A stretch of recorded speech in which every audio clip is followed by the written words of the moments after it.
ठीक है बच्चों, आज हम लोग पढ़ेंगे बहुत ही ज़बरदस्त टॉपिक। लिखने का काम में आपको बहुत ज़्यादा टाइम न लगाते हुए थोड़ा जल्दी करिएगा। लिमिटिंग रिएजेंट क्या पढ़ेंगे हम लोग? लिमिटिंग रिएजेंट बहुत ज़बरदस्त चीज़ है और हम लोग उसको खूब अच्छे तरीके से समझेंगे। सबसे पहले मैं एक इक्वेशन ले लेता हूं। वो इक्वेशन साहिल भाई क्या है? देखिए, मान लीजिए कि नाइट्रोजन का रिएक्शन मैंने हाइड्रोजन से करा दिया और अमोनिया का फॉर्मेशन हो गया। अब इस रिएक्शन में मेरे प्यारे बच्चों, अगर हम लोग देखें तो 1 मोल नाइट्रोजन कंप्लीट रिएक्शन के लिए डिमांड करता है 3 मोल हाइड्रोजन का। ये बात बैलेंस्ड केमिकल रिएक्शन से साफ सुथरा क्लियर हो रहा है।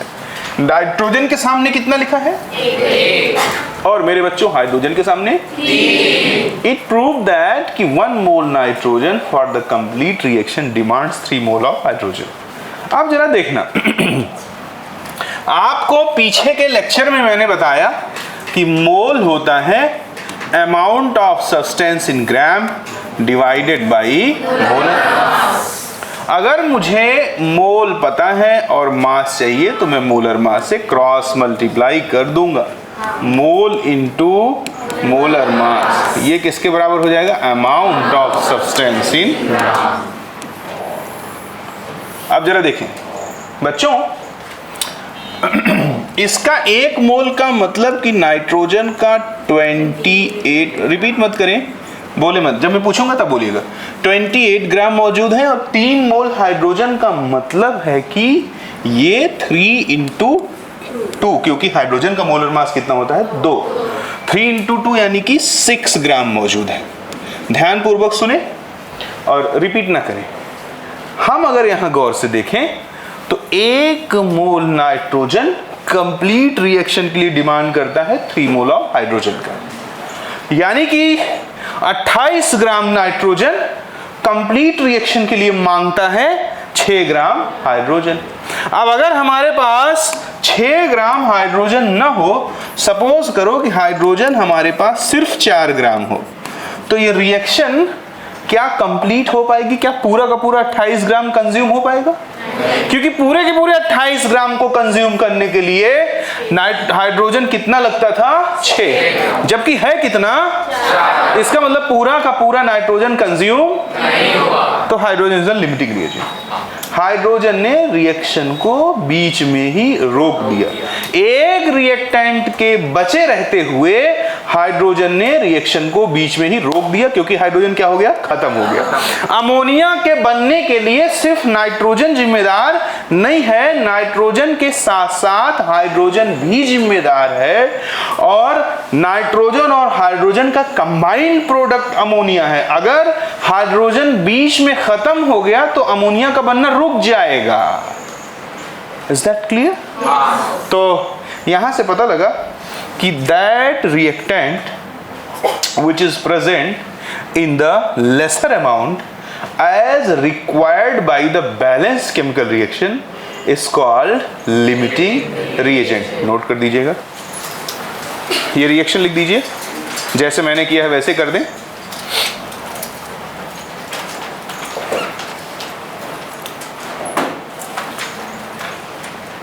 ये रिएक्शन लिखिएगा, जैसे मैंने किया है वैसे कर दीजिए।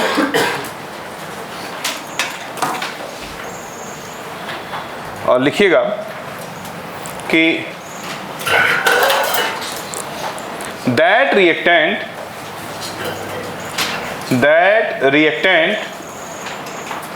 which present in lesser amount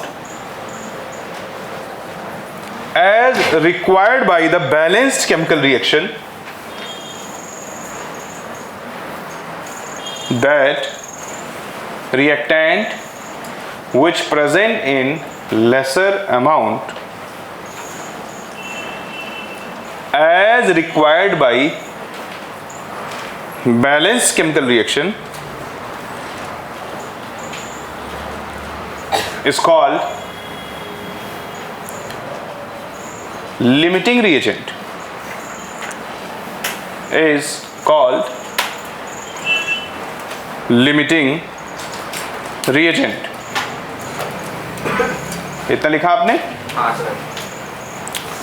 जैसे कि इसमें एग्जाम्पल के तौर पे इसको अगर 4 कर दिया होगा तो यहाँ पर हाइड्रोजन क्या हो गया? Lr हो गया, लिमिटिंग रिएजेंट हो गया। एग्जाम्पल नोट कर दीजिएगा, पहले आपने नोट किया होगा, बोलो। होना कितना चाहिए था? 6, है कितना? 4, तो हो क्या गया ये? Limiting reagent. लिख दिया? ठीक है। अब एक बात जरा बताना कि जब भी तुम्हें प्रोडक्ट पता लगेगा तो प्रोडक्ट जो है किस पे डिपेंड करेगा? जो बचा हुआ है या जो खत्म हो गया? क्योंकि मैं पूरे संसार का नाइट्रोजन ले लूं तो अमोनिया का बनना असंभव है। अगर हमें अमोनिया बनाना है तो नाइट्रोजन के साथ साथ मुझे हाइड्रोजन भी लेना पड़ेगा। ये बात समझ में आती है? ठीक है मेरे प्यारे सरकार, इसका मतलब स्टार लगा के लिख दीजिएगा कि product is always decided by the limiting reagent. Product is always decided by the limiting reagent. Product को हमेशा कौन निर्धारित करता है? लिमिटिंग रिएजेंट निर्धारित करता है। इतनी बात सरकार को समझ में आई। अब मैं कुछ बातें उनको दिखाना चाहता हूं, कृपया कर वो उसको देखें। देखें, अगर कोई एक बैलेंस केमिकल रिएक्शन है जिसमें ए का ए मोल बी के बी मोल से रिएक्ट करके सी का सी मोल और डी का डी मोल बनाता है, तो मोल मोल कैलकुलेशन कहता है, कुछ लोग उसको POAC कहते हैं, प्रिंसिपल ऑफ एटॉमिक कंजर्वेशन। मैं उसको उस तरह से नहीं बोलता, बात वही है। मोल मोल कैलकुलेशन कहता है, क्या कहता है? मोल मोल कैलकुलेशन कहता है कि moles of A divided by its corresponding molar coefficient हमेशा बराबर होगा moles of B divided by corresponding molar coefficient. हमेशा बराबर, खूब ध्यान से सुनो, मजा ले आ दूंगा तुमको। Moles of C divided by corresponding molar coefficient, moles of D divided by corresponding molar coefficient. ये बहुत ही आसानी से समझा जा सकता है। This is the unitary law. मैं इसको थोड़ा सा प्रूफ कर दूं आपको। देखिए बहुत ही आसान है। ए को मैं सी से कंपेयर करता हूं, किससे? तो ए का ए मोल सी का कितना मोल देता है? देखो जरा, सी का सी मोल देता है कि नहीं? बोलो। तो इसको मैं ऐसे लिख सकता हूं नहीं? देखो दोनों, अगर हम ए का ए मोल क्या दे रहा है? सी का सी मोल। इसमें किसी को कोई प्रॉब्लम? पक्का? तो देखो जरा, अगर मैं यहां लिखूं मोल्स ऑफ ए अपॉन ए, और ये हमेशा किसके बराबर होगा? मोल्स ऑफ सी अपॉन सी। ये मैं प्रूफ करके दिखाता हूं। रुको, इसमें बात उतनी बेहतर नहीं बनी, एक मिनट रुको, वेरिएबल फॉर्म में है ना, रुको। मोल मोल कैलकुलेशन हमसे कहता है ये बात, ये आपको ध्यान रखना है। मैं आपको प्रूफ करता हूँ, मैथमेटिकल वैल्यूज की मदद से प्रूफ करता हूँ। थोड़ा सा वेट करें कि सबके मोल को उनके करस्पॉन्डिंग मोलर कोफिशिएंट से डिवाइड कर दिया तो वो वैल्यू हमेशा क्या आती है? बराबर। कब? बैलेंस केमिकल रिएक्शन में। ये मैं प्रूफ करता हूँ मैथमेटिकली। मान लीजिए कि पिछला एग्जाम्पल हम लोग ले लेते हैं, खूब मन से सुनिएगा मेरे प्यारों, जिसमें नाइट्रोजन हाइड्रोजन से रिएक्ट करके क्या बनाता है मेरे बच्चे? अमोनिया बनाता है। तूने हाइड्रोजन का 28 ग्राम लिया था मेरे शेर, और तूने 6 ग्राम लिया था इसका हाइड्रोजन का। बोलो हाँ, कितना परसेंट? हाँ, और 2 मोल बन रहा है, यानी कि 17 दूनी 34 ग्राम बनेगा इसका। पक्का ना? अब जरा देखो गौरपूर्वक, moles of nitrogen, moles of nitrogen upon का 1, ये बराबर होना चाहिए किसके? मोल्स ऑफ हाइड्रोजन अपॉन का 3। गौरपूर्वक देखो, मोल्स ऑफ नाइट्रोजन 28 ग्राम में कितने होंगे? 1। तो 1 डिवाइडेड बाई 1 आ गया, कितना परसेंट? मोल्स ऑफ हाइड्रोजन कितना होगा? जरा देखो, 6 ग्राम है ना, कितना था? अरे जोर से बोलो ना, जब बोलूं तो कम से कम बोला करो, जब बोलूं तब, हमेशा नहीं। यहाँ इसके कितने आगे 6 ग्राम, यानी कि 3 मोल और डिवाइड बाई 3, तो ये कट के 1 बराबर 1 आ गया कि नहीं? इसका मतलब जो तुम्हारे सर जी ने लिखा है 100% सही बात है कि नहीं? मैथमेटिकल ऑब्जर्वेशन के भी हाथ पे लिखी गई बात है, उसमें कोई भी इफ बट करने की जरूरत। इसी रिलेशन को मैं हाइड्रोजन और अमोनिया के लिए प्रूफ कर देता हूं। देखिए, मोल्स ऑफ हाइड्रोजन अपॉन का 3 बराबर होना चाहिए किसके? मोल्स ऑफ अमोनिया अपॉन का 2। बोलो हाँ। मोल्स ऑफ हाइड्रोजन कितना है मेरे शेर? 3, और डिवाइडेड बाई कितना हो गया? 3, कितना आ गया? 1। बोलो हाँ। और मोल्स ऑफ अमोनिया कितना है 34 ग्राम में? 2, और डिवाइड बाई कितना हो गया? 2, कट के कितना आ गया? 1। बराबर है कि नहीं? क्या ये आपको ऑब्जर्व हो चुका? ठीक है, इसका मतलब कि जो मैंने ये ग्रीन कलर से येलो बॉक्स में लिखा है, ऑब्जर्वेशन के बिहाफ पे लिखी गई बात है, 100% सही है वो। लेकिन ये तभी सत्य होगा जब रिएक्शन क्या होगी? बैलेंस। पक्का? ठीक है, तो ये अब लिखिए देखा, ए के ए मोल से बी का बी मोल बनाएं। एक एक बात को धैर्य से सुनते रहें। ए के ए मोल से, मैं बताता हूं, आप मुझसे पूछिए। ए के ए मोल से बी का बी मोल बनाएं, रिएक्ट कराएं, उससे सी का सी और डी का डी बनाएं। ठीक है, और लिखें if above reaction is balanced. अगर ये रिएक्शन मेरे बेटे क्या है? बैलेंस। तो ऐसी स्थिति में, not always, if above reaction is balanced, then according to mole calculation, then according to mole calculation, ये वाली बात लिख दीजिए, moles of A upon A is equals to moles of B upon B is equals to moles of C upon C is equals to moles of D upon D।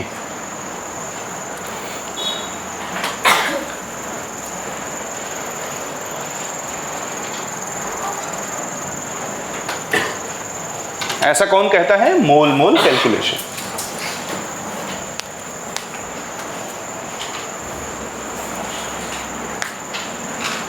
लिख दिया? सबने लिख दिया? अब लिखें ट्रिक। ये ट्रिक है limiting reagent पहचानने का। ऐसे तो बेसिक तौर पे लिमिटिंग रिएजेंट यूनिटरी लॉ से भी पहचाना जा सकता है, बट वो बहुत कॉम्प्लिकेटेड है। 2 रिएक्टेंट तक तो वो ठीक लगता है। रिएक्टेंट की संख्या 3 या 4 हो गई तो यूनिटरी लॉ 4 बार लगाना पड़ेगा, उतनी देरी में तुम्हारा जो टाइम है वो खत्म हो जाएगा। समझे क्या? तो इस ट्रिक को जरा समझना। पहले मेरी बात का जवाब दो, क्या जिस रिएक्शन में लिमिटिंग रिएजेंट होगा वो परफेक्टली बैलेंस्ड होगी क्या? नहीं। तो परफेक्टली बैलेंस हो ही नहीं सकती, क्योंकि परफेक्टली बैलेंस होती तो लिमिटिंग रिएजेंट होता ही ना। बोलो। तो अगर, तो ये बात उस रिएक्शन के लिए सच साबित होगी क्या? नहीं। आवाज नहीं आई? नहीं। ठीक है, तो देखो तुम ये निकालना, दोनों तरफ निकालना, इन दोनों वैल्यूज में जो छोटा होगा वही लिमिटिंग रिएजेंट होगा। गौरपूर्वक देखो, मोल कैलकुलेशन से निकालना ये दोनों वैल्यूज, गौरपूर्वक सुनिए। जो इन दोनों में सुषमा जी छोटा होगा वही क्या हो जाएगा? ज्यादा टेंशन लेने की जरूरत नहीं, प्रूफ कर देता हूं। देखो, N2 + 3H2 रिएक्ट करके क्या बनाया था? 2NH3। जब रिएक्शन में पिछले लिमिटिंग रिएजेंट अस्तित्व में था तो नाइट्रोजन तो था 28 ग्राम, लेकिन हाइड्रोजन जो है वो कितने ग्राम था? 4 ग्राम था। पीछे आपने एग्जांपल लिया है मेरे बच्चे, जरा देखो, मोल कैलकुलेशन लगाओगे तो मोल्स ऑफ नाइट्रोजन अपॉन 1, और यहां क्या हो जाएगा? Moles of hydrogen upon 3। क्या ये बराबर होगा? नहीं। ये बराबर इसलिए नहीं होगा because reaction is not perfectly balanced. बोलो हाँ। अगर रिएक्शन बैलेंस होती तब ये बराबर होता। ठीक है, तो कोई बात नहीं, बराबर नहीं है तो कोई दिक्कत नहीं। दोनों में जो छोटा होगा, सर ने वही बोला, क्या होगा? लिमिटिंग। अब तुम्हें ऑलरेडी मालूम है कि लिमिटिंग रिएजेंट कौन था? 4। बोलो ना, हाइड्रोजन। अभी देखो मैं प्रूफ कर देता हूँ। मोल्स ऑफ नाइट्रोजन कितना है? 28 बोले तो 1 मोल, 1 divided by moles of hydrogen कितना है? 4 ग्राम बोले तो 2 मोल, 2 डिवाइड बाई 3। दोनों में कौन वैल्यू छोटा है? 1 या 2 डिवाइड बाई 3? नहीं समझा? तो ये क्या हो गया? लिमिटिंग है। और यही लिमिटिंग रिएजेंट था कि नहीं? कितना %? तो ये ट्रिक है मोल कैलकुलेशन में। रिएक्टेंट के लिए जो वैल्यू छोटी आती है उसे ही क्या बोलते हैं, लिमिटिंग। स्टार लगा के लिखें।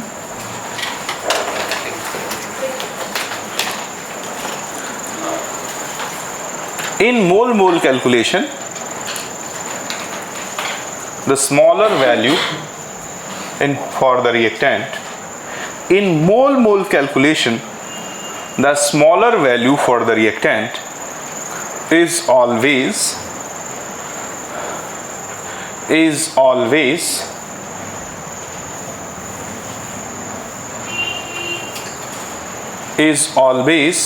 behaving like a limiting reagent.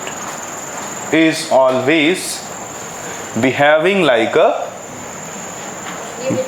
limiting reagent. Is that clear? ठीक है। Is always behaving like a limiting reagent. मेरे प्यारे सरकार, ये हमने अब तक क्या फिनिश किया, थियरी।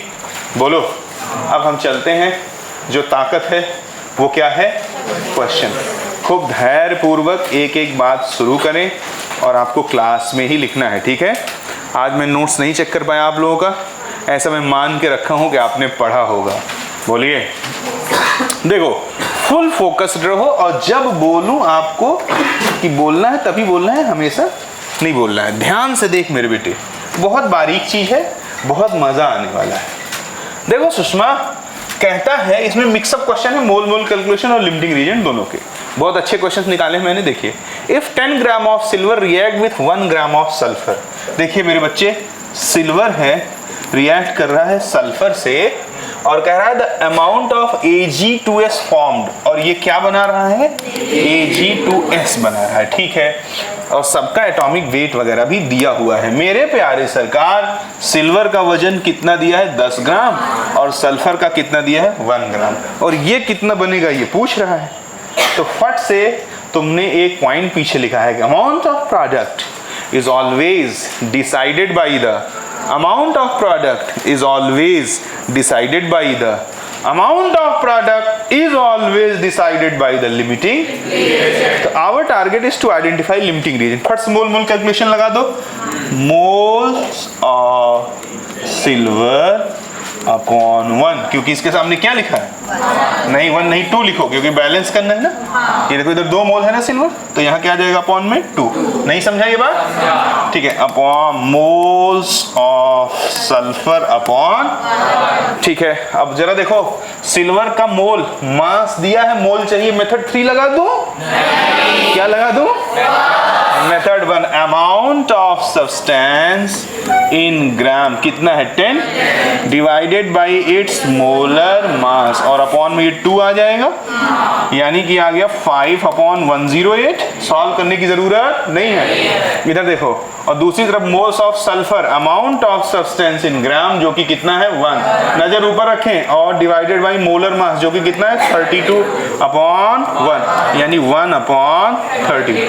दोनों में जो वैल्यू छोटी होगी वही क्या है, लिमिटिंग रीजन। तो 5/108, बोलो, अगर ये लगभग इससे 20 गुना बड़ा है और ये इससे लगभग 32 गुना बड़ा है। ऐसे मत करना सर, इसमें कौन छोटा है सर, कैसे जाने सर, सॉल्व करना पड़ेगा क्या, बस सॉल्व करना पड़ेगा। यहाँ देखो, जो डिनोमिनेटर है वो न्यूमरेटर से 20 गुने से ज्यादा, लगभग 20 गुने से बड़ा है। 20 पंचे 100, 21 मान लो। हाँ मुस्कान, पक्का ना, ठीक है। और यहाँ डिनोमिनेटर न्यूमरेटर से 32 गुना बड़ा है, तो नीचे वाली वैल्यू यहाँ ज्यादा बड़ी हुई कि नहीं, तो ये वाली वैल्यू छोटी हो जाएगी कि नहीं, तो ये क्या हो गया, लिमिटिंग रिएजेंट। जैसे ही लल्ला जान गए कि which one is the limiting reagent, तुरंत वो डिसाइड कर देंगे कि इसका मतलब कि जो Ag2S बनेगा वो सल्फर के थ्रू डिसाइड होगा, सिल्वर के थ्रू डिसाइड, पक्का ना। तो देखो यहां हम जान सकते हैं कि 1 मोल ऑफ, या यहां भी लगा दो, रुको और ट्रिकी बनाता, मोल कैलकुलेशन लगा दूं। देखो सुषमा, देखो moles of sulphur upon 1 is equals to mole of Ag 2s upon का 1। मोल्स ऑफ सल्फर कितना आया है 1/32। और मुझे इसका क्या चाहिए, मास चाहिए, कोई बात नहीं। तो इसका मोल कितना हो जाएगा, mole of Ag2s multiply by 1 से किसी डिजिट में मल्टीप्लाई कर दोगे तो कोई फर्क पड़ेगा क्या? यानी हमें Ag2s का मोल आ गया। क्या आ गया, मोल। क्या चाहिए, क्या करूं, उल्टा टांग करके लटक जाए, मोलर मास से। तो अगर हमें कहीं मोल पता है और मास चाहिए तो मास क्या हो जाएगा, मल्टीप्लाइड बाई मोलर मास। तो मास कितना हो जाएगा जरा देखो, 1/32 इंटू Ag2s है ना, तो 2 सिल्वर है ना, 108 इंटू 2 कितना हो जाएगा 216, और उसमें 32 जोड़ दोगे तो 248। बोलो हाँ, 248 बोलो हाँ। और 248 को अगर तुम 32 से डिवाइड करोगे तो कितना आ जाएगा, 7 3 21 210, 7 पॉइंट समथिंग। बोलो एग्जैक्टली चेक कर लो कितना आ रहा है, 7.75 के आसपास आना चाहिए। नहीं समझा, कोयल बोलो। इसी को मैं ऐसे भी लिख सकता था, सुनो, ये ना लिख करके मैं ऐसे भी लिख सकता कि इसके 1 मोल से इसका कितना बनता है 1, तो इसके इतने से इसका कितना बनेगा इतना, फिर इसके इतने मोल का मतलब कितना ग्राम मल्टीप्लाइड बाय मोलर मास, दोनों एक ही चीज है। इसका पापा कौन है, यूनिटरी लॉ है ना इसका पापा, मोल मोल कैलकुलेशन का पापा यूनिटरी लॉ है। समझे क्या, कोई कैसे भी सॉल्व करे सब सही माना जाएगा। बट ऑलवेज ये बात समझ लेना कि जो प्रोडक्ट बनेगा it is not decided by the silver, it is decided by the sulfur, because in any imbalanced chemical reaction the amount of product is always decided by the limiting reagent। उम्मीद करता हूं कि मेरे प्यारे सरकार इसको समझ पाए होंगे अच्छे से। ठीक है, अगले क्वेश्चन में हम लोग चलेंगे, आप इसको जो है खूब ध्यान से देख लें। किसी को कुछ पूछना हो तो मुझसे आप इसको पूछ भी सकते हैं। अभी ले लेना, लास्ट में डिलीट नहीं करेंगे, ठीक है, कल वो गलती से हो गया था। हाँ सुषमा जी बोलिए, समझा है पूरा बात अच्छे से, सबको समझा है? ठीक है, मैं क्लास में आप लोगों को खड़ा करूंगा, जैसे मैं आपके लिए मोटिवेशन का कारण हूं। आप कुछ पूछते हैं तो मैं दुम दबा के भाग जाता क्या, मैं बताता उसको, इतना कुछ इतना मैं खुद ही बता देता, कुछ पूछने की जरूरत नहीं लगती। तो कम से कम मैं आपसे पूछूं तो आप भी मुझे रिवर्ट करें और आप भी मेरे मोटिवेशन का कारण बने कि नहीं। बोलोगे तो थोड़ा मेरे को मजा आएगा ना, जब समझ में आ जाएगा कि तुमको समझ रहा है। देखो अगला क्वेश्चन क्या कहता है, ध्यान से। In the reaction 4NH3 + 5O2 gives 4NO + 6H2O। सबका फिजिकल स्टेट गौर से देखो तो गैस दिया हुआ है जूट भाई। अच्छा, कहता है when 1 mole of ammonia and 1 mole of oxygen are made to react completely, 1 mole of H2O ए। अच्छा, फिर ऑप्शन दिया है क्या होगा, बोलो। तो देखो रिएक्शन लिख देता हूं, रिएक्शन लिख देता हूं। कहता है 4NH3 रिएक्ट कर रहा है 5O2 से और दे रहा है 4NO + 6H2O। रेडी, इसका कितना मोल बच्चे, इसका भी कितना मोल, अमोनिया और किसका, ऑक्सीजन का एक एक मोल ले रहे। और कह रहा है कि बताओ कि ये 4 ऑप्शन दिया है, तो सबसे पहले तुम्हें डिसाइड करना पड़ेगा दोनों में कौन लिमिटिंग। तो देखो लिमिटिंग रिएजेंट कैसे निकालोगे, मोल मोल कैलकुलेशन का मदद लेके, मोल ऑफ अमोनिया अपॉन 4 और मोल ऑफ ऑक्सीजन अपॉन 5, दोनों में जो डेटा छोटा होगा वो क्या कहलाएगा, लिमिटिंग रिएजेंट। आओ देखो, moles of ammonia 1/4, moles of oxygen 1/5, 1/4 और 1/5 में जो है कौन छोटा है, थैंक गॉड।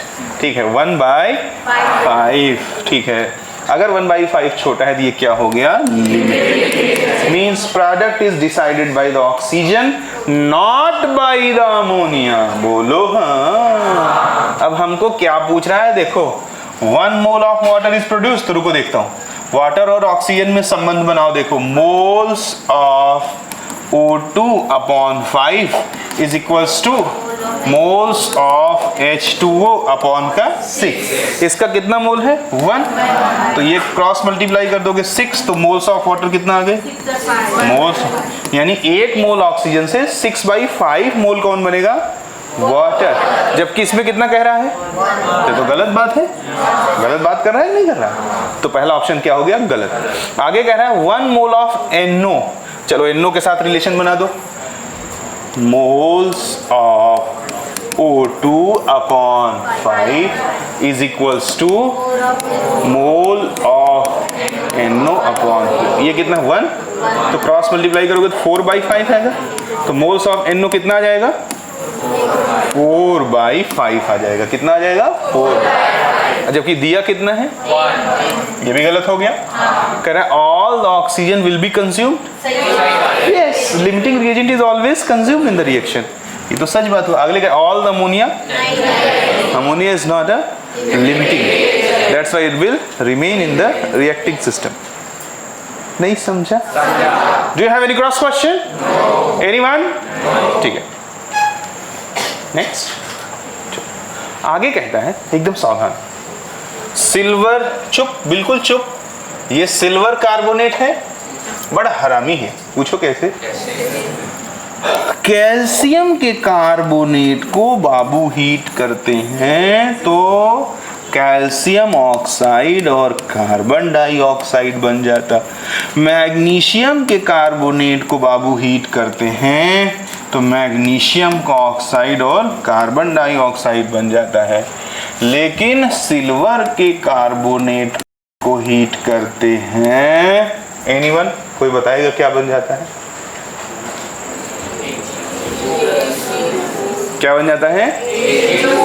AgO और CO2। अबे ये आंसर होता तो मैं इतना माहौल बनाता, इतना माहौल बनाने का क्या मतलब था? Yes is the right answer. Silver का कार्बन ऑक्साइड हाईली अनस्टेबल होता है, सिल्वर का मर्क्यूरी का ऑक्साइड जो है हाईली अनस्टेबल होता है। किस यूनिट में जाना जाता था? General principle of isolation. अब वो सिलेबस से क्या हो गया बाहर। वहाँ एक टॉपिक था इलिंघम डायग्राम, बड़ा अच्छा पढ़ा था मैं, जिनको पढ़ा होंगे जानते होंगे इलिंघम डायग्राम। अब वो पूरा यूनिट ही कट गया। उस डायग्राम से ये बात सिद्ध होती थी कि मर्क्यूरी सिल्वर इनका ऑक्साइड हाईली अनस्टेबल होता है। तो ये मत कर देना, नहीं तो मिनटों में बवासीर हो जाएगा, याद रख लेना, पूरे क्वेश्चन में गलती हो जाएगी। तो सिल्वर का कार्बोनेट जब टूटता है तो ये बनाता है सिल्वर बनाता है, यस, कार्बन डाइऑक्साइड बनाता है, yes, half mole of oxygen बनाता है, यस। ये आपको ध्यान रखना पड़ेगा कि सेंटा से पूछने जाओगी, क्या रखना पड़ेगा? ध्यान रखना पड़ेगा। अब बात बन जाएगी। देखो सिल्वर का कार्बोनेट 2.76 ग्राम था, कह रहा है रेजिड्यू, रेजिड्यू मतलब जो अवशेष बचेगा, बोलो, ये तो गैस है और गैस उड़ जाती है, हवाओं में रिलीज हो जाएंगी कि नहीं हो जाएंगी? पक्का ना? ठीक है, बचेगा ये सिल्वर, यानी वो सिल्वर के अमाउंट के बारे में आपसे जानना चाह रहा है। तो इसका मोल निकाल दो, अमाउंट ऑफ सब्सटेंस इन ग्राम दिया है, मोलर मास से क्या कर दो डिवाइड। 2 सिल्वर है तो 1 सिल्वर का होता है 108, तो 2 सिल्वर का 216, और ये 16 48, 48 और 2 50 10 60, 60 जोड़ोगे तो 276 आएगा। ये तो निकाल लेते हो ना? ठीक है, अगर मैं पता पाया किसी को मोलर मास निकालना नहीं आता तो मैं उसको कहाँ से पकड़ूंगा? कहाँ से? गर्दन से, गर्दन से। 276 क्या करेगा आकांक्षा? ऐसे ढक के आओगी इसको, इधर देखो, डिवाइडेड बाई क्या कर देंगे 276। मोल पता लग गया? खुनाल भाई मोल कितना हो जाएगा? 0.01। कितना हो जाएगा? 0.01। आंसर आ गया। इसके 1 मोल से इसका कितना बनता है? 2, तो इसके 0.01 से कितना बनेगा?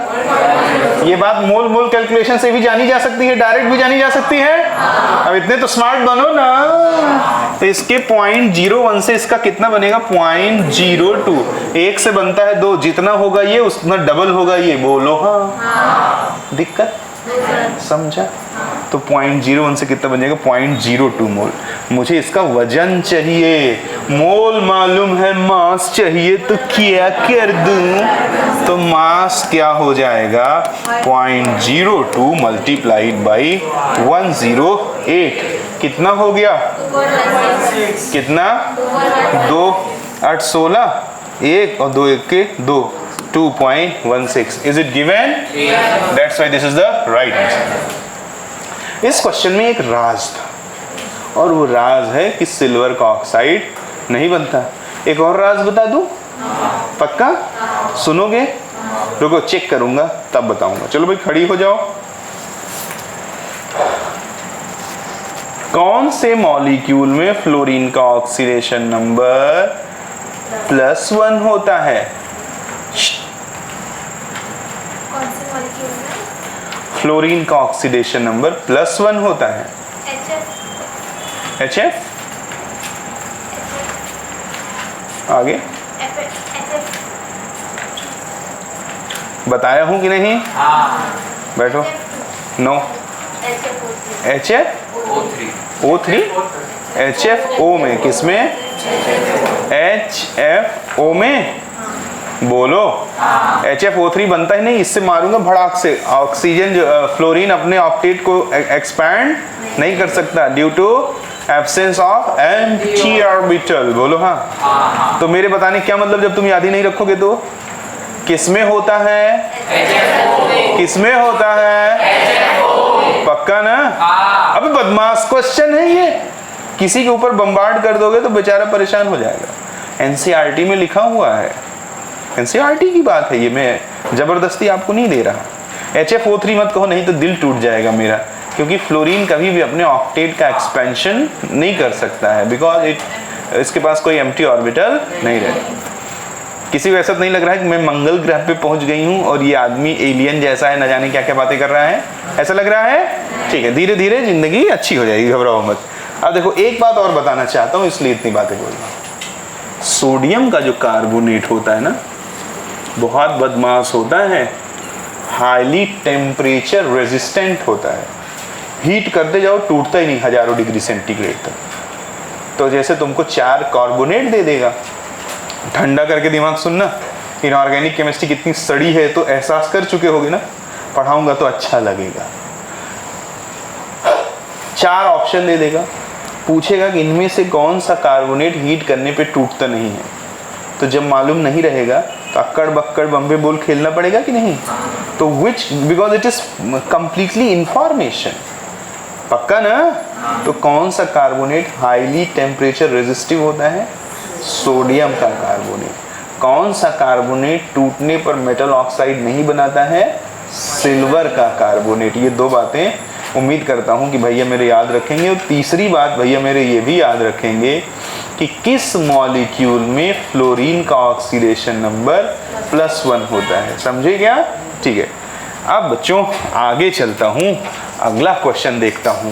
कहता है कि if 1:1/2 of oxygen combined with aluminium to form Al2O3, the weight of aluminium used in the reaction। बहुत ही आसान सी बात है, थोड़ा मैथमेटिक्स लगानी है। देखिए एल्यूमिनियम है, ऑक्सीजन से रिएक्ट कर रहा है, ठीक है, बोलो, और Al2O3 बना ले रहा है। बैलेंस करूंगा, यहाँ 2 लिखूंगा, यहाँ 3/2 लिखूंगा, कह दो हाँ।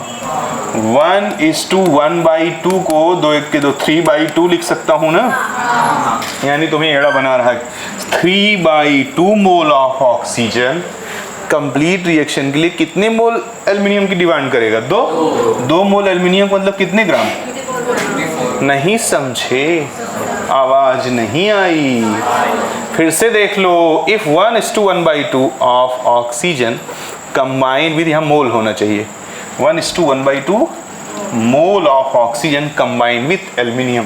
किससे कंबाइन कर रहा है? एल्यूमिनियम। क्या बनाने के लिए? तो हमने पता लगा लिया कि 1:1/2 का मतलब क्या होता है? 3/2। तो हमने बैलेंस केमिकल रिएक्शन देखा, 3/2 को डिमांड है कितने की? 2 मोल की। बोलो, ये बात मोल मोल कैलकुलेशन से भी सिद्ध हो जाएगी, बट डायरेक्ट आ रहा है तो क्यों करूं?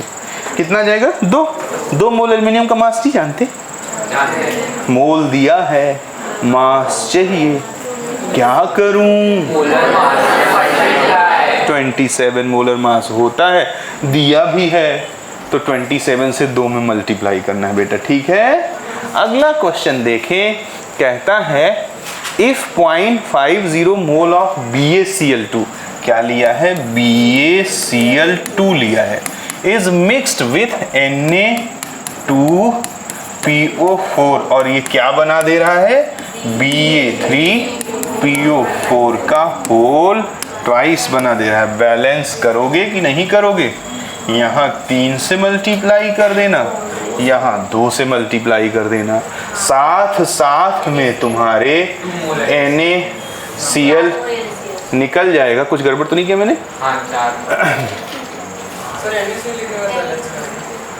क्या हुआ? एक सेकेंड। BaCl2 रिएक्ट कर रहा है किससे? Na2PO4 से, और क्या बना दे रहा है? Ba3PO4 का होल ट्वाइस, और क्या बना देगा?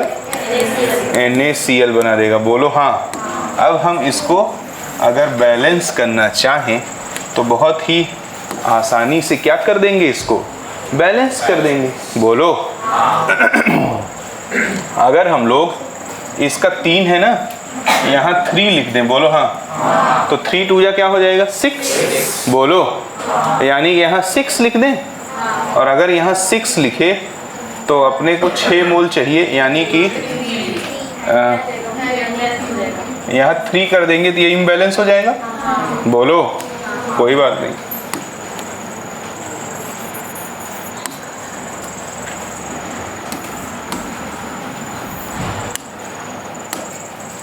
NaCl रिएक्शन में NaCl के बारे में कुछ पूछ रहा है? नहीं पूछ रहा है।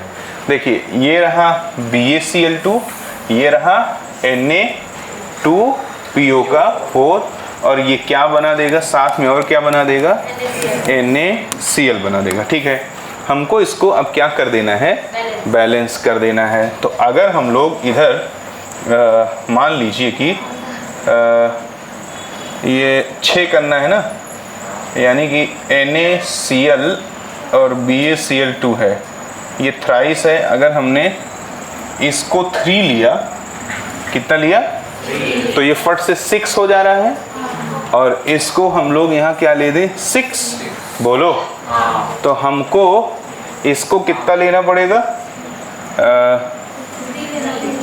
इसको सोडियम को यहाँ 3 करेंगे तो फॉस्फेट की संख्या डिस्टर्ब हो जाएगी।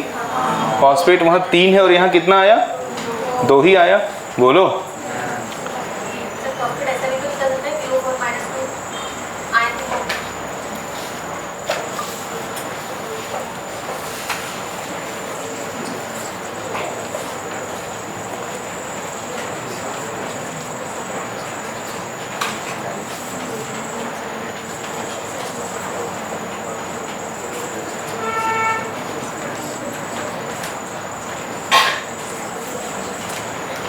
कोई दिक्कत नहीं, ऐसे भी आंसर आ जाएगा।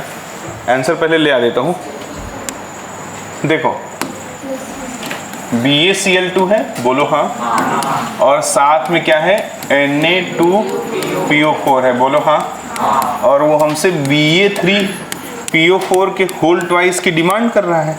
हाँ कह दो, आवाज नहीं आई। इतने को ही बैलेंस कर दो, आंसर इतने सही मैच हो जाएगा। देखो, ये 3 हो गया, ये कितना हो गया? 3, और ये ट्वाइस कर दोगे, ये 2 हो गया। बोलो हाँ। बाकी से हमसे क्या मतलब है? क्योंकि NaCl के बारे में तो हमसे कुछ पूछ भी नहीं रहा। क्या हो रहा है, कैसे हो रहा है, आगे जाने वो। इधर देखो इसके मोल कितने दिए हुए हैं? 0.50। बोलो हाँ। और इसके मोल कितने दिए हुए हैं? 0.20। बोलो हाँ। अब पहले मोल कैलकुलेशन से तुम पता लगा लो कि दोनों में लिमिटिंग रिएजेंट कौन है। जब तक लिमिटिंग रिएजेंट नहीं पता होगा तब तक इसके मोल्स को डिसाइड करना उचित बात नहीं है। तो हम लोग लिमिटिंग रिएजेंट कैसे पता लगा देंगे? देखो, हम लोग लिमिटिंग रिएजेंट पता लगा लेंगे moles of BaCl2 divided by 3 और moles of Na2PO4 divided by 2। बोलो हाँ। जब हम इसको सॉल्व करेंगे तो वैल्यू क्या आ जाएगा बताओ? इसको ये 0.10 आ जाएगा। बोलो, और वो 1 पॉइंट समथिंग आएगा कि नहीं, यानी 0.1 और आगे समथिंग आ जाएगा कि नहीं आ जाएगा, तो लगभग 6 बोलो। तो ये वाली वैल्यू ज्यादा छोटी हुई कि नहीं, 0.16 से छोटा है कि नहीं है। अगर ये वाली वैल्यू छोटी हुई तो ये लिमिटिंग रिएजेंट हुआ कि नहीं हुआ, यानी कि प्रोडक्ट इससे बनेगा कि नहीं।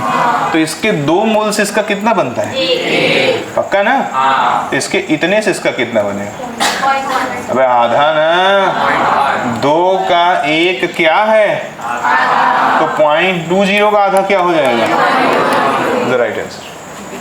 समझे क्या, कितना परसेंट। हाँ, एकदम नॉर्मल सी बात है, इसमें कोई बहुत तिगड़ बिगड़ करने वाली बात नहीं है। समझे अच्छे से, पक्का। ठीक है, अगला क्वेश्चन देखें और गौर पूर्वक समझने की कोशिश करें। देखें अगले क्वेश्चन में क्या कहता है कि एन इलेक्ट्रिक डिस्चार्ज, ये थोड़ा अच्छा क्वेश्चन है, ध्यान दें, समझें खूब ध्यान से, पहले देखें। An electric discharge is passed through a mixture containing 50 cc of oxygen and 50 cc of hydrogen।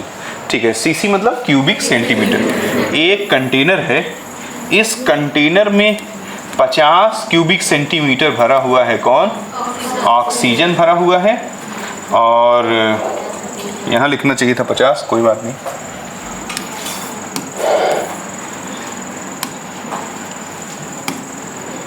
Oxygen कितना है, 50 क्यूबिक सेंटीमीटर, और हाइड्रोजन कितना है, 50 क्यूबिक सेंटीमीटर। ये रिएक्ट करेंगे तो क्या बनाएंगे, वाटर बनाएंगे, बोलो हाँ। The volume of the gases formed, कह रहा है कि बताओ वॉल्यूम, बताओ किसका, गैस का, कब, formed at room temperature and at 110 degree centigrade. तो थोड़ा सावधान हो जाओ, क्या हो जाओ, इसको जब बैलेंस करोगे तो यहाँ क्या करोगे, 1/2, बैलेंस हो गया कि नहीं हो गया। अब सावधानी हटी तो दुर्घटना घटी। सारा राज इसी वाटर में छुपा हुआ है। किस में छुपा हुआ है, वाटर में छुपा हुआ है। कैसे छुपा हुआ है, देखो, अगर मैं गौर पूर्वक देखूं तो ये जो वाटर है ये रूम टेम्परेचर पे क्या होता है, रूम टेम्परेचर पे ये लिक्विड होता है, और ये 100 डिग्री पे वेपराइज होना शुरू हो जाता है। तो 110 डिग्री सेंटीग्रेड पे ये क्या हो जाएगा, वेपराइज फॉर्म में होगा, यानी गैसियस फॉर्म में होगा, कह सकता हूँ, पक्का। इस बात को गौर से सुनना खूब ध्यान से। अब PV इज इक्वल्स टू, तो V is equals to N RT by P, तो V is directly proportional to N at constant temperature and एक बार जब ये रूम टेम्परेचर पे हो रहा है तो उस वक्त टेम्परेचर कांस्टेंट है, एक बार जब ये 110 डिग्री सेंटीग्रेड पे हो रहा है तो उस वक्त टेम्परेचर कांस्टेंट है कि नहीं। और देखो जब दोनों स्थितियों में टेम्परेचर और प्रेशर कांस्टेंट है तो वॉल्यूम सीधे किसके प्रोपोर्शनल हो गया, मोल। इसमें किसी को कोई संशय, किसी को कोई प्रॉब्लम, फिर से देख लीजिए, किसी को कोई प्रॉब्लम नहीं। अब जरा देखिए इसका आधा मोल अगर मैं बात करता हूं रूम टेम्परेचर की, किसकी, इसके 1 मोल से रिएक्ट करके इसका 1 मोल बना रहा है, तो इसका 50 ml इसके सुनो, इसका 1 इसका आधा खा रहा है, तो इसका 50 इसका 25 खाएगा, बोलो, तो इसका खुद का कितना बचेगा, 0, क्योंकि पूरा कंज्यूम हो गया। अब इसका 1 इसका आधा खा रहा था, तो मोल और वॉल्यूम में सेम वेरिएशन होगा।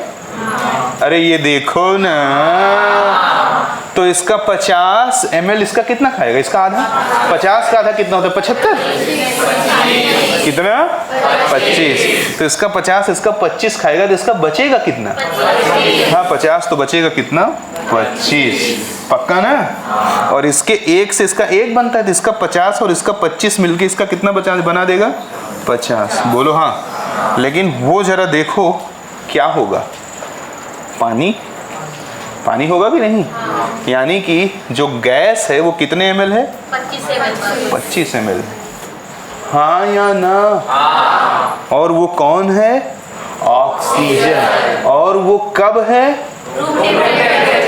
ओके, तो तो रूम टेम्परेचर पे जो गैस हमें मिलेगी is how much, is 25 centimetre cube and it is oxygen. ठीक है, now I am going to talk at 110 degree centigrade. Carefully सुन रहे हो? पक्का? नींद आ रही है? ठीक है, नींद बड़ी खतरनाक चीज़ है। ठीक है, मुझे तो आना बंद हो गई है लगभग, मतलब मैं अभी तो पागल होके काम कर रहा, बहुत पागल हो करके। हालांकि ऐसा नहीं करना चाहिए, क्योंकि मेरा तो अब जो करियर वरियर डिसाइड होना था वो तो हो चुका है, ऑलमोस्ट हो गया। तुम्हारा जो है डिसाइड होना बाकी है। तो पागल हो के तुम्हें काम करना है, मुझे नहीं। मैं कर रहा हूँ तो कम से कम तुम भी करो। अब बात करेंगे कब? At 110 degree centigrade.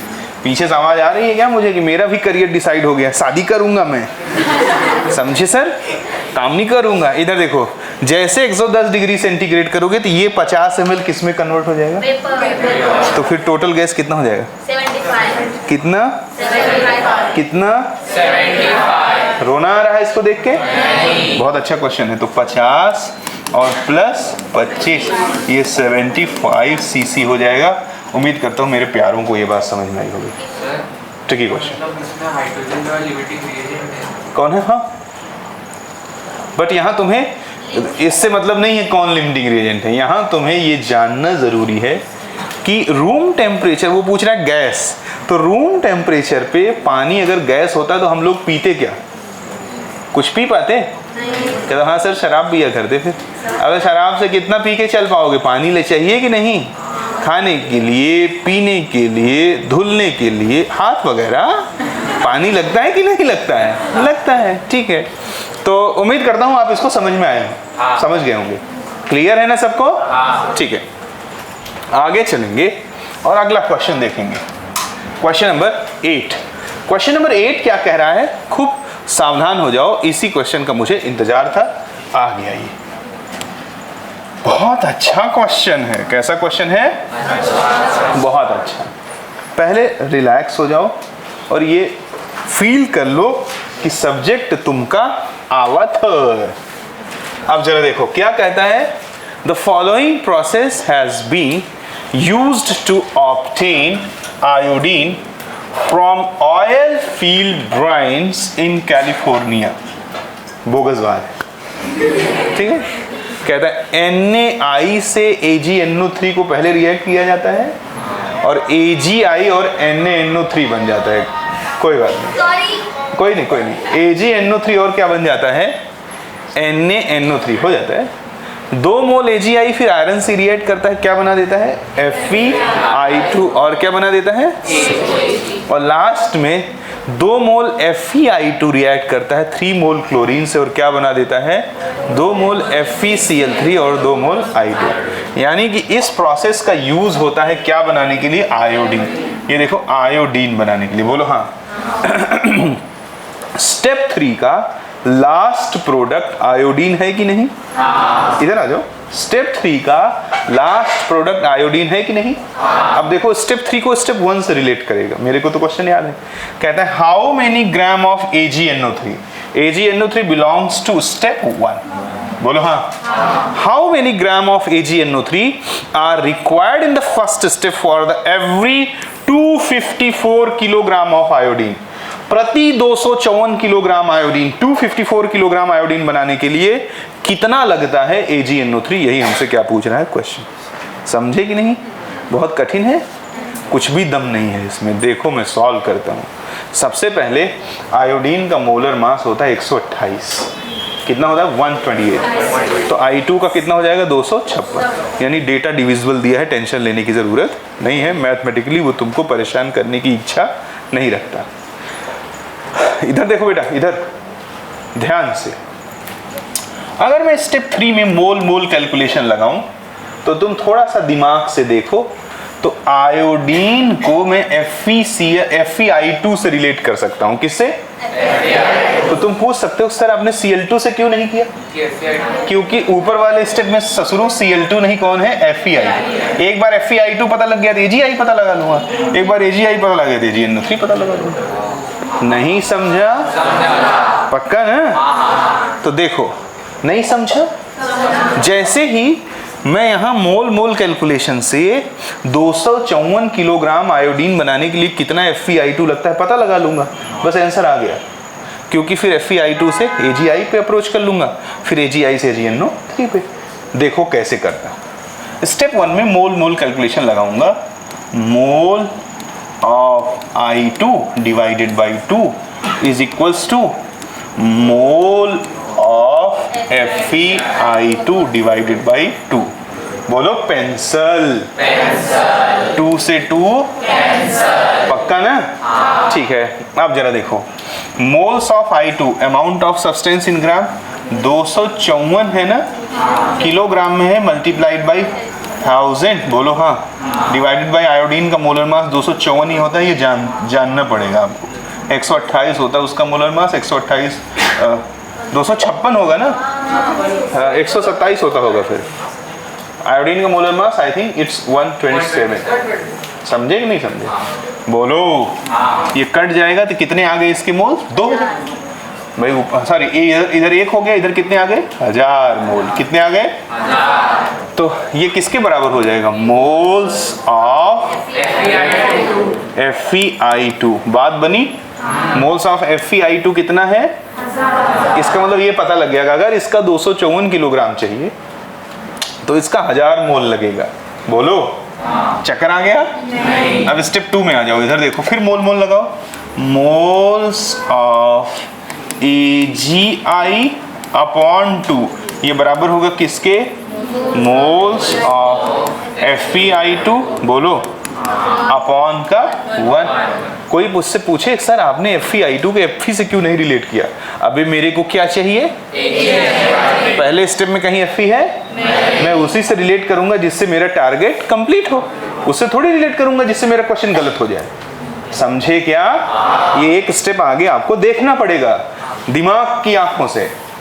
इधर देखो मोल्स ऑफ FeI2 कितना आया है? 1000। तो मोल्स ऑफ AgI कितना हो जाएगा बाबूजी? 1000 इंटू 2 कितना हो जाएगा? 2000 हो जाएगा। Any problem? सबको समझा? और जैसे ही मुझे क्या मिल गया? Moles of AgI। अब मुझे कोई मोल्स ऑफ AgNO3 निकालने से रोक नहीं सकता। बोलो, इवन निकल चुका है। पूछो कैसे? इसके 1 मोल से इसका कितना लगता? 1 लगता। हाँ या ना? कितने परसेंट? हाँ बोलो, 100% ना? फिर भी अगर तुम्हें नहीं भरोसा है तो स्टेप 1 पे लगा दो मोल मोल कैलकुलेशन। तो मोल ऑफ AgNO3 अपॉन का 1 ये किसके बराबर हो जाएगा? मोल AgI का मोल कितना आया है? तो मोल ऑफ AgNO3 कितना हो गया? 2। अब मुझे मोल मिल गया, बट मुझे क्या चाहिए? मास चाहिए ना? बोलो हाउ मेनी ग्राम कह रहा है ना? तो देखो मोल दिया है, मोलर मास से मल्टीप्लाई कर दो, तो मोलर मास AgNO3 का कितना हो जाएगा? पक्का? चेक नहीं कर रहा हूँ मैं। 170 ये ग्राम हो गया। कितना परसेंट? तो 17 दूनी 34 इंटू 10 की पावर 4 यानी 3.4 इंटू 10 की पावर 5। किस फॉर्म में लिखा? हाँ ठीक है, 340 इंटू 10 की पावर 3। बहुत कठिन है? समझ में आया क्या? पक्का? ठीक है। तो वो जो oil refine brine in California, ये सब फोकट की बातें हैं। ओवरऑल इसमें लिमिटिंग रिएजेंट के कॉन्सेप्ट्स को मोल मोल कैलकुलेशन के थ्रू अप्लाई करते हुए पीछे से आगे की तरफ जाना है और बातें बहुत इजीली आ जाएंगी। समझा क्या? अगला क्वेश्चन देखिए। भैया कुछ पूछना है? ठीक है, अगला क्वेश्चन देखिए। अगला क्वेश्चन भी एज इट इज है। कैसा है? लेकिन उससे ज्यादा खतरनाक है। पूछो कैसे?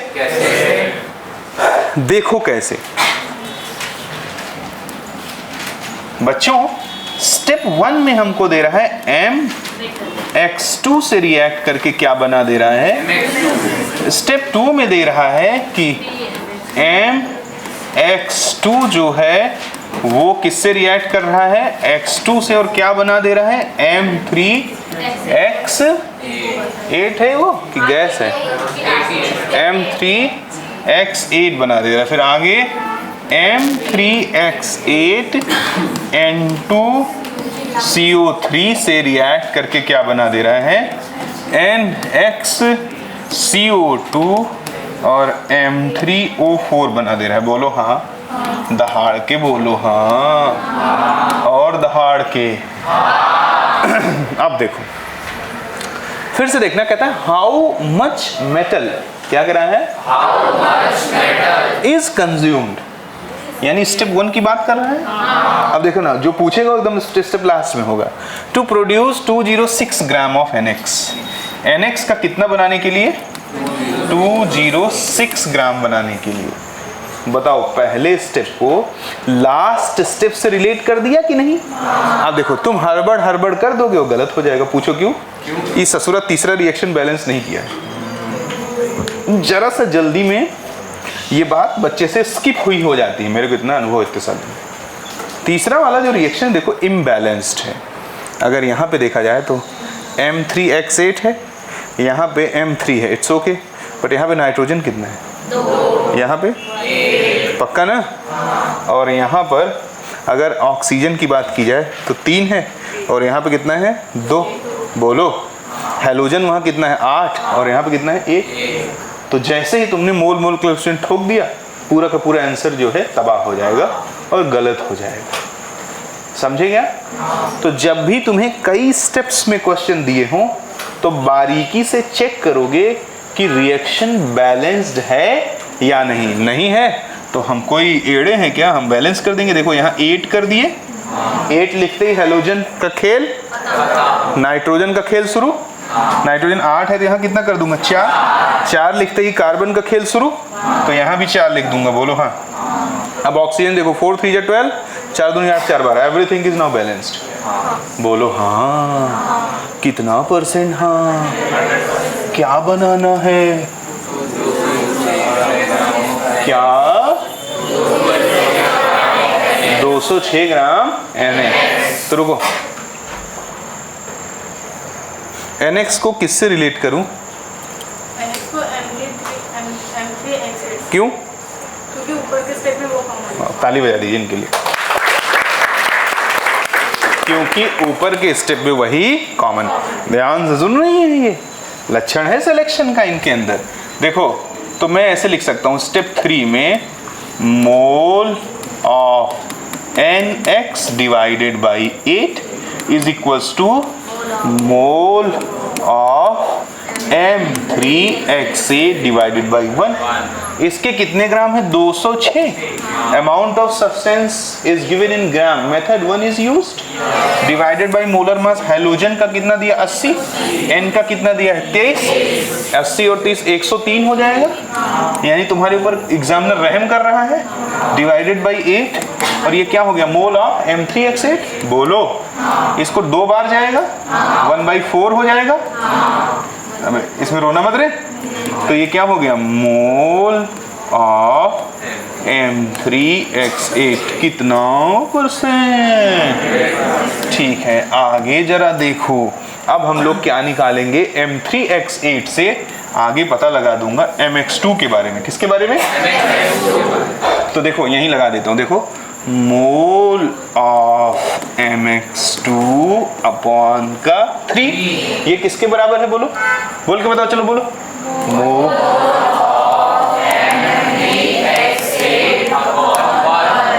M3X8 कितना है, 4।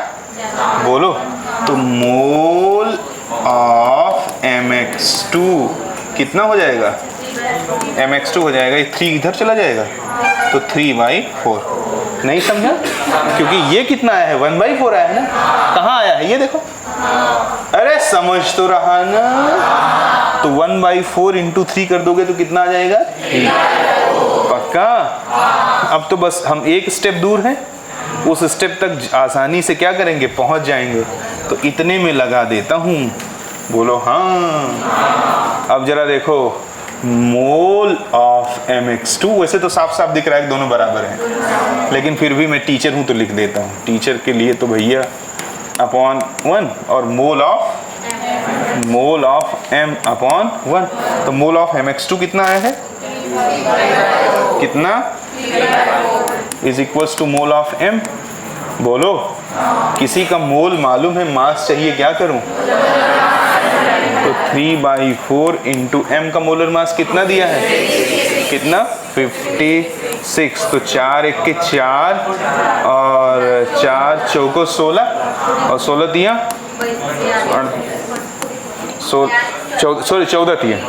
14 दिए 42। हाँ ठीक है, 42। Is it given somewhere? This is the right answer. ये क्वेश्चन पिछले वाले से ज्यादा अच्छा था। और अच्छा क्या था इसमें? इसका मतलब कई स्टेप्स में हो तो एकदम से भड़बड़ा के हमको एप्लीकेशन करने की जरूरत नहीं है। थोड़ा सा ऑब्जर्व करो और देखो कि रिएक्शन बैलेंस है कि नहीं। समझ में आया? Do you have any cross question? ठीक है, आगे चलते हैं। क्वेश्चन नंबर 10 देखो, ये प्यारा क्वेश्चन है। जो लोग यूनिटरी लॉ से निकालते हैं क्या लिमिटिंग रिएजेंट, उनको ऐसे क्वेश्चनों में बहुत दिक्कत होती है, क्योंकि इसमें रिएक्टेंट की संख्या कितनी है? The number of reactant in this particular reaction is how much? 3। समझे क्या? यूनिटरी लॉ समझते हो? 2 का 4 खाता तो 4 का इतना खाएगा। जैसे N2 और NH3 जो मैंने पहला एग्जांपल लिया था, तो आंख से देख के ही पता लग जा रहा था कि नहीं, क्योंकि 2 ही को कंपेयर करना था। अभी 3 रिएक्टेंट होते तो फिर 3 को कंपेयर करना पड़ता। नहीं समझा? अब देखो इसमें ट्रिक कितना काम आता है। जैसे 4 मोल A है और 2 मोल B से रिएक्ट करके और 3 मोल C से रिएक्ट करके क्या बना देता है? A4B2C3। कहता है what will be the number of moles of products form starting from 1 mole of A, 0.6 mole of B and 0.72 mole of C. तो product is decided by the limiting reagent, and limiting reagent is not the task of center, it is the task of students. कैसे निकालेंगे? मोल divided by molar coefficient, mole divided by तो ये 1/4 point लगाया, 0 बढ़ा दिया, 4 दूनी 8, बोलो 2 10 20, 4 पंचे 20, और ये कितना हो जाएगा? 0.3, और ये कितना हो जाएगा? 3 दूनी 6, 1 7 3 4 0.24। इन सब में सबसे छोटा यही है कि नहीं? पक्का ना? ये 0.30 है, ये 0.25 है और वो 0.24 है। तो सबसे छोटा कौन है? जो सबसे छोटा होगा वही, यानी product is decided by the. तो जरा देखो, तो 3 मोल से इसका कितना बनता है? 1। तो इतने से कितना बनेगा? चाहे ऐसे लगा, देखो ऐसे लिखो, 3 मोल C से बनता है 1 मोल A4B2C3। तो 1 मोल C से कितना बनेगा? 1/3। तो 1 तो है नहीं, 0.72 है। तो 0.72 से कितना बनेगा? 1/3 इंटू, अब इसको सॉल्व कर दोगे तो कितना आ जाएगा? 0.24। This is the answer. इसी बात को और एक तरीके से सॉल्व कर सकता हूँ। देखो, mole of C upon 3 is equals to mole of A4B2C3 upon 4। तो मोल ऑफ C मालूम है और मोल ऑफ दिस चाहिए। मोल ऑफ C कितना है? अपॉन 3। बोलो, नहीं समझा? कहो मून रेड। टॉपिक खत्म। समझ में नहीं आया? पक्का? ठीक है, तो ये लिमिटिंग रिएजेंट के कुछ क्वेश्चंस थे जिन पे मैंने पूरी ताकत लगा करके आपको समझाने की कोशिश की। उम्मीद करता हूँ कि आपको समझ में आया होगा। एक आध क्वेश्चन और पूछता है थोड़े अलग तरीके से, जिसमें जैसे लिमिटिंग रिएजेंट पता है तो जो रिएक्टेंट बचेगा वो कितना बचेगा, ये कॉमन सेंस से निकाल लोगे ना। या एक क्वेश्चन दे दूं, मोल जैसे समझो, जैसे अगर तुमसे पूछे कि जो रिएक्टेंट बच रहा है वो कितना बचेगा, तो कैसे पता लग जाएगा? लिमिटिंग रिएजेंट ने कितना कंज्यूम किया और कितना था में से कितना कंज्यूम हुआ, घटा दोगे कितना बचा, पता लग जाएगा ना। कुछ एक क्वेश्चनों में ऐसे भी क्वेश्चंस पूछते हैं। बोलो, फिर गड़बड़ कर दिया मैंने? वैसे तो सॉल्व कर लेंगे।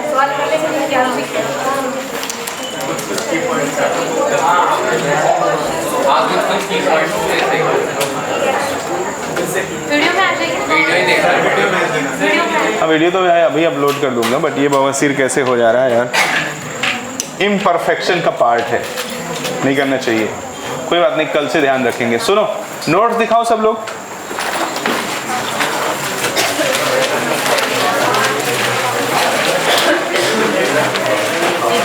सिलेक्ट हो जाओगी? ट्राई नहीं हो जाओगी तुम। Thank you. शाबाश।